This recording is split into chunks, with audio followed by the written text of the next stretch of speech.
5 বছর অবধি কোনো শিশুর ওপর গ্রহরাজ বা শনিদেবের প্রভাব থাকে না। জানেন কি এর কারণ কি, এবং তার সঙ্গে কি এমন উপায় যা করলে শনিদেব বা গ্রহরাজের প্রকোপ থেকে অনেকটাই মুক্তি পাওয়া যায়? পুরাণ অনুযায়ী একসময় দেবদানব সংঘর্ষে দেবরাজ ইন্দ্রের প্রয়োজন হয় এক অমোঘ অস্ত্রের, যা দানবদের বিনাশ করতে সক্ষম। তখন দধিচি মুনি তার হাড় দিয়ে এক অস্ত্র তৈরি করতে সাহায্য করে এবং তার জন্য দধিচি মুনি নিজের জীবন উৎসর্গ করে। দধিচি মুনিকে যখন দাহ করা হচ্ছে, তখন তার স্ত্রী তার স্বামীর এইরকম অকালে মৃত্যুবরণ করার জন্য শোকাহত হয়ে একই চিতায় নিজের প্রাণ বিসর্জন দেন। এবং তখন তার ছোট্ট শিশু, যাকে একটা অশ্বত্থ গাছ অর্থাৎ পিপল বৃক্ষ যাকে বলে, সেই অশ্বত্থ গাছের এক কোটরের মধ্যে তাকে রেখে দিয়ে ঈশ্বরের ভরসায় চলে যান।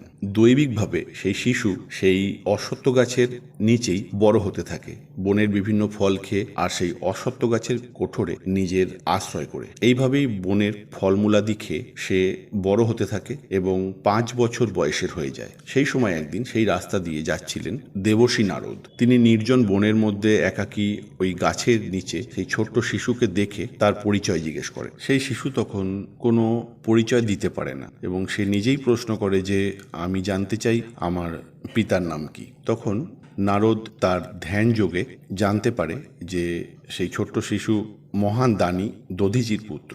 তখন সেই শিশু তাকে জিজ্ঞেস করে যে, আমার জীবনের এরম দশার কারণ কি? তখন নারদ বলে যে, তোমার জীবনের এমন দশার কারণ শনির মহাদশা, এবং তোমার পিতার অকাল মৃত্যুর কারণও সেই শনির মহাদশাই। তারপর দেবর্ষি নারদ তাকে দীক্ষা দেন এবং তার নাম রাখেন পিপলাক্ষ, অর্থাৎ যেহেতু পিপল বা অশ্বত্থ গাছের কোঠরে সে জীবন ধারণ করে বেঁচেছিল, তাই তার নাম রাখেন পিপলাক্ষ। নারদের কাছে দীক্ষা নেওয়ার পর দেবর্ষি নারদের কথা অনুযায়ী সেই ছোট্ট শিশু ব্রহ্মার ঘোর তপস্যা করতে শুরু করে এবং তপস্যা করে ব্রহ্মাকে সন্তুষ্ট করে। তার তপস্যায় সিদ্ধির পর যখন ব্রহ্মা তাকে জিজ্ঞাসা করে বর নেওয়ার জন্য, তখন সে চায় যে তার দৃষ্টি মাত্রতেই যেন যে কোনো জিনিসকে সে পুড়িয়ে ভস্ম করতে পারে, এবং ব্রহ্মা তাকে সেই বর দেয়। এই বর পাওয়া মাত্রই সে শনিদেবের স্মরণ করে বা শনিদেবের আরাধনা। শনিদেব যখন তার সামনে এসে উপস্থিত হয়, তখন সে তার দৃষ্টি নিক্ষেপ করে শনিদেবেরও, এবং তৎক্ষণাৎ শনিদেব জ্বলতে শুরু করে। শনিদেবের এইরকম অবস্থা দেখে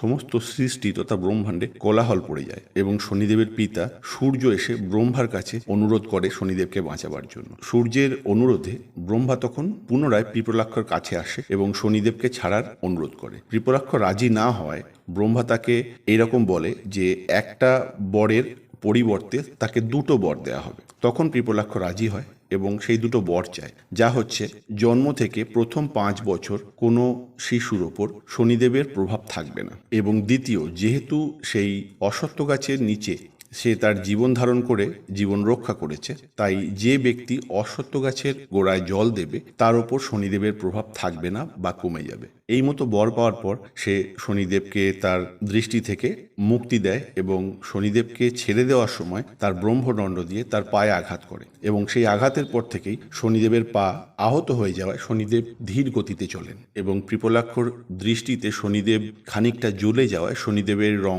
কালো হয়ে যায় তখন থেকেই। আর তার পাওয়া বর অনুযায়ী 5 বছর অবধি কোনো শিশুর ওপর শনিদেবের প্রভাব থাকে না, এবং অশ্বত্থ গাছের গোড়ায় জল দিলে, বিশেষ করে শনিবার অশ্বত্থ গাছের গোড়ায় জল দিলে শনির প্রভাব থেকে বা শনির কুপ্রভাব থেকে অনেক অংশেই রক্ষা পাওয়া যায়।